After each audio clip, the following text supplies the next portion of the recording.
Ever wondered if there's a tax on student loan forgiveness? The answer might surprise you. Welcome to an illuminating discussion on the often unexplored intersection of student loan forgiveness and taxes. Envision a student loan as a mountain you're climbing. You're making progress, you're nearing the peak, and then you're offered a helicopter ride to the top. That's student loan forgiveness. But what if that helicopter ride isn't free? What if it comes with a bill, a tax bill? Yes, in certain states, your moment of relief when your loan is forgiven could be quickly followed by the realization of a tax obligation. Navigating this complex terrain can be daunting, but fear not. We're here to break down these complexities, to equip you with the knowledge you need, and to help you understand the potential tax implications of student loan forgiveness. Join us as we delve into the tax implications of student loan forgiveness, particularly in certain states. First, let's understand what student loan forgiveness entails. Picture this. You've been paying your student loans for years, making sacrifices to ensure you meet your monthly obligations. Then, one day, you qualify for a program that wipes out a portion or even all of your remaining student loan debt. This, my friends, is the essence of student loan forgiveness. In essence, student loan forgiveness is a program that cancels a certain amount of a borrower's student loan debt, freeing them from the obligation to repay that amount. These programs are typically available to people who work in public service, education, or nonprofit sectors. However, the criteria can vary widely depending on the specific program. How does it work? Well, after you make a certain number of payments over a specified period of time, the remaining balance of your loans is wiped clean. For instance, under the Public Service Loan Forgiveness Program, after 120 qualifying payments, or roughly 10 years of payments, whatever remains of your debt is forgiven. It's important to remember that not all loans or borrowers qualify for forgiveness. For instance, private student loans and loans in default often do not qualify. Additionally, you must meet certain employment and payment criteria, which can be quite stringent. So, while student loan forgiveness can be a lifeline for many borrowers drowning in student debt, it's not a one-size-fits-all solution. It requires careful consideration, planning, and often patience, as it can take years to meet the necessary criteria. Now, you might be thinking, great, my loans get wiped out and I'm home free. But as with many things in life, it's not that simple. While student loan forgiveness can certainly lighten your financial load, it comes with its own set of considerations, namely, tax implications. Now that we know what student loan forgiveness is, let's explore its tax implications. Welcome our expert panel who will dissect the nuances of student loan forgiveness. This distinguished group of individuals has spent countless hours studying and understanding the ins and outs of student loan forgiveness, and they're here today to share their insights with us. Now, when we talk about student loan forgiveness, it's not as simple as waving a magic wand and making your debt disappear. There's a lot more to it. There are different types of loan forgiveness programs, each with its own set of rules and qualifications. For instance, Public Service Loan Forgiveness, or PSLF, forgives the remaining balance on your direct loans after you have made 120 qualifying monthly payments under a qualifying repayment plan while working full-time for a qualifying employer. But here's where things get tricky. Even if your loan is forgiven, it doesn't necessarily mean you're off the hook completely. There could be tax implications, particularly if you live in certain states. Now, this is where our expert panel comes in. These professionals have a deep understanding of the complexities of student loan forgiveness, and they've agreed to help us navigate through this maze. First off, let's talk about the role of state taxes. If you live in a state that recognizes forgiven student loan debt as taxable income, you could end up with a hefty tax bill. States like California, North Carolina, and Arizona have state income taxes that can apply to forgiven student loan amounts. One of our experts, a seasoned tax professional, points out that the exact amount of taxes owed can be quite complex to calculate. It depends on a variety of factors, including the amount of the loan forgiven, your income level, and the specific tax rates in your state. But it's not all doom and gloom. Another expert, a financial advisor, highlights that there are strategies to manage these tax implications. For instance, setting aside money each month in anticipation of the tax bill can help ease the shock when tax time comes around. Our legal expert further explains that some states have laws in place to protect borrowers from these tax implications. For example, some states have a student loan debt relief tax credit that can help offset the tax liability on forgiven student loan debt. And finally, our education policy expert emphasizes the importance of staying informed and updated. Laws and policies are continually evolving, and being up to date on the latest changes can help you make the best decisions about your student loan repayment strategy. In conclusion, it's clear that navigating the world of student loan forgiveness is no easy task. It involves understanding the different types of forgiveness programs, being aware of potential tax implications, and staying informed about the latest changes in laws and policies. But remember, it's not something you have to do alone. There are resources available, including tax professionals and financial advisors who can help guide you through the process. A big thank you to our experts for their insightful discussion. Their knowledge and expertise have shed light on a complex topic, and we hope it has provided you with a better understanding of the nuances of student loan forgiveness. Let's discuss how certain states handle the tax implications of student loan forgiveness. Imagine this scenario. After years of making payments, finally your student loan is forgiven. You breathe a sigh of relief.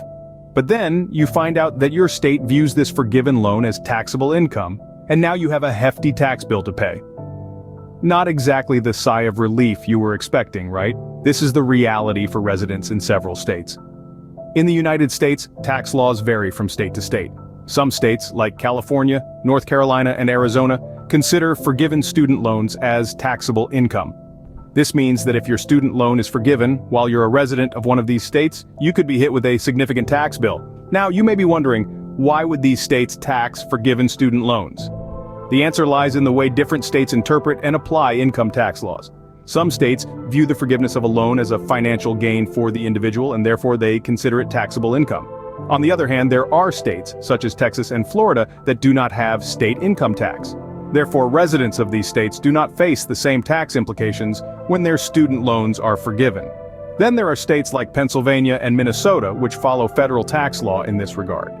Since student loan forgiveness is not federally taxed under certain programs, residents in these states also avoid state tax on forgiven loans.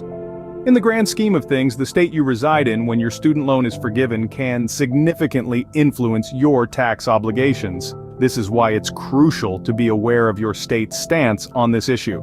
The tax bill resulting from loan forgiveness could be a substantial amount, and it's a cost you need to factor into your financial planning. Now, you might be thinking, I don't live in any of those states, so I'm safe, right? Not necessarily. States can and do change their tax laws, and what's true today may not be true tomorrow. Therefore, it's essential to stay informed about the tax laws in your state and how they might affect you. If you're navigating student loan forgiveness, it's worth consulting with a tax professional who can guide you through the process. They can help you understand your state's tax laws and how they might impact your financial situation. This is an investment that could potentially save you a lot of money in the long run. So, remember, student loan forgiveness can be a financial lifesaver, but it's vital to consider the potential tax implications. After all, the goal is financial freedom, not trading one debt for another. As we can see, the state you live in can significantly impact your tax obligations. Navigating these tax implications may seem daunting, but with the right information, it's manageable. Let's talk about how to navigate through the maze of tax implications that come with student loan forgiveness. The first step to mastering this complex terrain is understanding. Make an effort to educate yourself about the specifics of your student loan forgiveness program and how it impacts your tax situation. This will involve some research, but the payoff is worth the effort. The next step is to anticipate. Yes, anticipation is key. It's important to know that the forgiven amount could be considered taxable income, which could bump you up to a higher tax bracket. This could mean owing more in taxes than you initially expected. Therefore, it's crucial to anticipate this potential outcome and plan your finances accordingly. Now, let's talk about your tax filing status. If you're married, you may want to consider filing your taxes separately from your spouse. In certain cases, this could lower your overall tax liability. But remember, everyone's situation is different, so what works for one person may not work for another. Next, consider setting aside money. If you're expecting a large amount of your student loans to be forgiven, it's a good idea to start saving now for any potential tax bill. This way, if you do end up owing taxes, you won't be caught off guard. Consulting with a tax professional is another smart move. They can provide you with personalized advice based on your specific circumstances. This advice can be invaluable in helping you navigate the potential tax implications of student loan forgiveness. Another strategy is to explore other repayment options. If the potential tax bill from loan forgiveness is too much for you to handle, you might want to look into other ways to repay your student loans. This could include income-driven repayment plans, which cap your monthly payments at a certain percentage of your income. Lastly, keep an eye out for legislative changes. The tax laws surrounding student loan forgiveness are always evolving. Staying up to date with these changes can help you adjust your strategy as needed.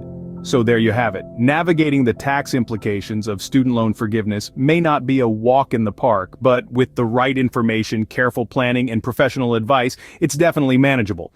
And remember, you're not alone in this journey. There are resources and professionals out there ready to help. Remember, knowledge is power when it comes to navigating your student loan forgiveness tax obligations. To wrap up, let's summarize the key insights we've covered today. We've journeyed through the labyrinth of student loan forgiveness, uncovering its tax implications, particularly in certain states. We've seen how student loan forgiveness, while a relief for many, can also carry a tax burden that's often overlooked. We started by laying the foundation, explaining the concept of student loan forgiveness and its intended purpose. It's a lifeline for those mired in student loan debt, but it's not without its caveats. The tax implications of this relief can be substantial, and they can vary depending on where you live. We then delved into the nuances of student loan forgiveness, highlighting its various forms and the differing tax implications. We underlined that not all forgiven loans are created equal, and the tax burden can vary based on the specifics of your loan and forgiveness program.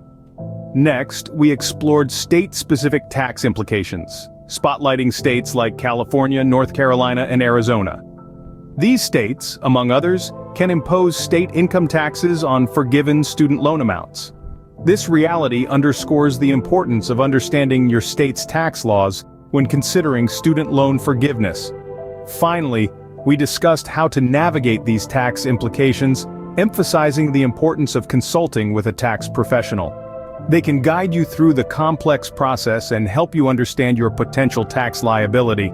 In essence, while student loan forgiveness can be a beacon of hope, it's crucial to understand its potential tax implications. Knowledge is power, and being aware of these factors can help you plan and prepare accordingly, avoiding unpleasant surprises down the road.